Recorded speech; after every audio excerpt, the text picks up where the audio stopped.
Hello and welcome to my sixth developer diary for the game that I'm developing called The Subjects. This week I'm going to be going through what I've been doing over the past week, so actually quite a bit this week, as with most weeks I feel like I'm saying that every single week that I've done quite a lot, but it's mainly just been like fixing little things that haven't been working completely correctly and kind of tuning them up to just make them work a lot smoother so that I'm happy with the way that they've turned out. And I've also worked on a render scene this week for another one of my assignments, which is the asset portfolio. So for that I have to make basically showcase the models and audio that I've made throughout the past year. But yeah, I'll show that off in a few minutes. But for now, I'm just going to go through what I've been doing, like the sprint sheets for this week, basically. It explains in a bit more detail of what I've managed to get done and what I'm going to do next week, or this coming week, because I've only got 2 weeks until I've got to submit the assignment. So that doesn't have to be a completely finished game. Basically, what the what the assignment criteria specifies is that I've got to have a working particle effect, which I've managed to get done. Like, it's all my own work, working from the basic, what it creates when you create a particle effect emitter, and I've basically just fed my own animation, fed my own image into that, and made it look like smoke, basically, which I'll show you soon. But yeah, let's look at the sprint sheets for now. So, as you can see on the sprint sheet, this week I managed to get a working door panel with two variations, one which was working and one which was broken. So one basically just doesn't show anything on the screen when you get near to it, and the other does. I've also made a labyrinth door work, so when you walk up to it, you'll walk into a trigger volume that shows on the working screen next to it. Press E, so you press E, and it opens the door, which is relatively simple. It didn't take very long to do it all. I've also managed to set up the damage system, so when you get near to the enemy, you'll start taking damage from them. I do need to add an event so that when you reach 0 health, you die, because obviously otherwise you can just run around with 0 health. I've also set up the power up to work, so the power up that I've got at the moment is basically you walk into like the vicinity of the chest and it restores your health to maximum, which is fine for the basic power up.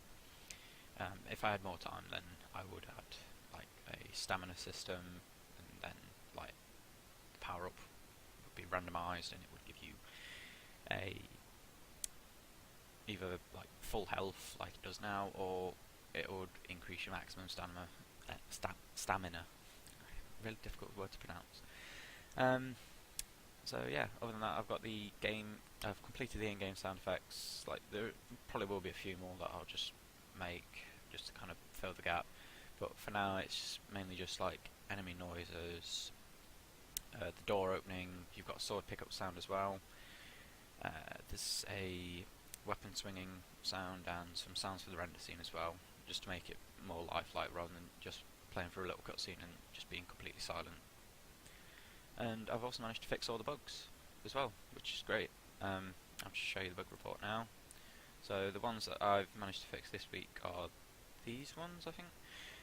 Basically, it was like camera doesn't work from when you enter the game at any point. It still doesn't, but I've realised that it's because like when you enter the game normally, as like the player would, it basically sets your camera to a particular one, which is fine, but when you enter it from a different one, there's no trigger volume for you to set the camera to the character. So obviously it will just set it to like a standard in his chest camera. There's also a health system which takes, I've fixed the health system so it takes the health away from the player. The enemy AI now has animations, so they walk around constantly stabbing. And the sword swing animation also does no damage to the enemy AI. It does damage to the enemy AI. I'll talk a bit more about what I've managed to get it to do. It's not completely 100% working, but it does work, which is the main thing. So yeah, the work that I'm going to complete this week is finish the render scene, which is 90 99% done. Then finish the asset portfolio document for the assignment that's got to be in for Wednesday. So I've got about another two or three pages to do. Then I've got to render the portfolio videos as well. So I'm just going to make a basic render scene, show off the assets that are in through 3ds Max, and then I'm also going to render out the cutscene, like the opening gameplay, in Unreal Engine, just to show how it's been used within game. So yeah, I've also got to make the combat system work perfectly. I'm sure that's a massive spelling mistake. Two spelling mistakes. Then I've got to put the sounds into the game, so about half of them are in already and they're working. I've got to set up the controller to work with the game, so that's relatively simple. I'm just going to basically just tell the game what to do when you press a certain button on the controller. And level design document finished, which I've got 2 weeks. Like I said, I've got about 2 weeks or so until the portfolio has to be submitted. So I've already got half of the document finished, so finishing half of the document in a week isn't going to be too much of a hard time to do. And then I've also got to do the game walkthrough video, which is basically me just playing through the game myself as someone bored if they were playing the game. The idea that I had for doing that is to actually get someone else to play through it, because it'd be a bit more realistic on how they would interact with the game. So I could just ask one of my friends to come around and let me record them playing the game and just see how they react to it, and I can also use that for feedback as well, so what does work and what could be improved on, what basically just little tweaks that could be done to the game to make it a lot better for when the showcase comes around. So I've got like a really nice, well-oiled game to show people.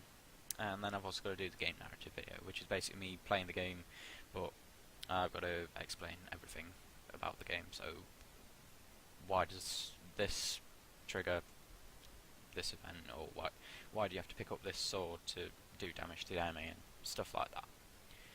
But yeah, let's jump into the Unreal Editor. I'll start with the render scene, which is the lab. So it's going to be like an opening area for the player to go through, just to kind of get to grips with the controls a little bit. There'll be no tutorials in the game, so they're basically just using this time to figure out the mechanics of the game, sort of.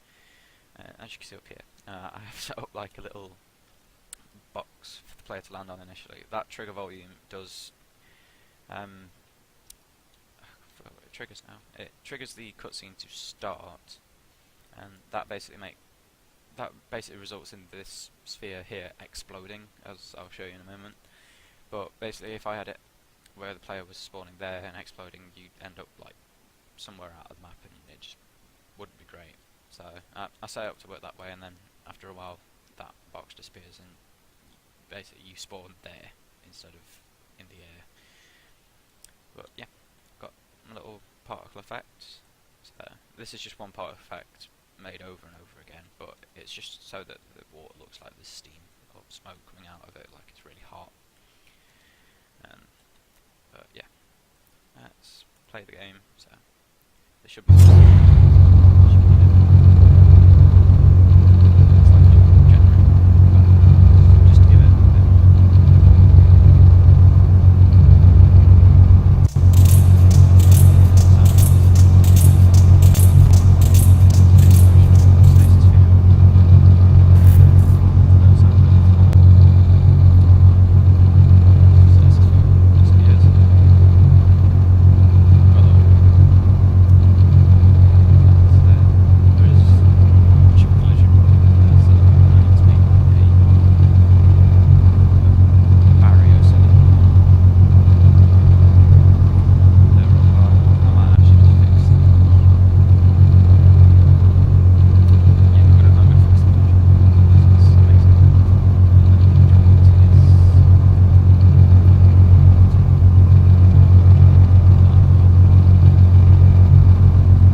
sometimes does take quite a while to load, so I'm thinking about putting a loading screen in there just to kind of bridge the gap, because otherwise it just looks like the game has completely frozen, which is what I thought at the beginning.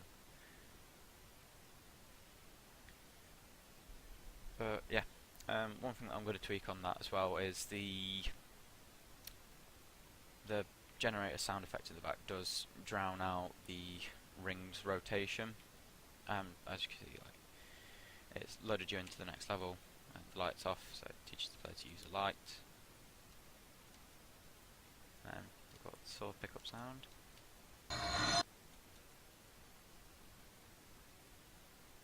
So that gives you the sword when you walk over that, instead of it being just always in your hand. You can turn the light on and off as well. And when you walk down this hallway, you've got like your little cameras and stuff. And then when you walk over to this, it says press E. So press E, and there. And that also closes the door automatically when you get into here as well, so you can't go back. Yeah, let's find an enemy to fight, because that will show you the problem I have with the damage at the moment.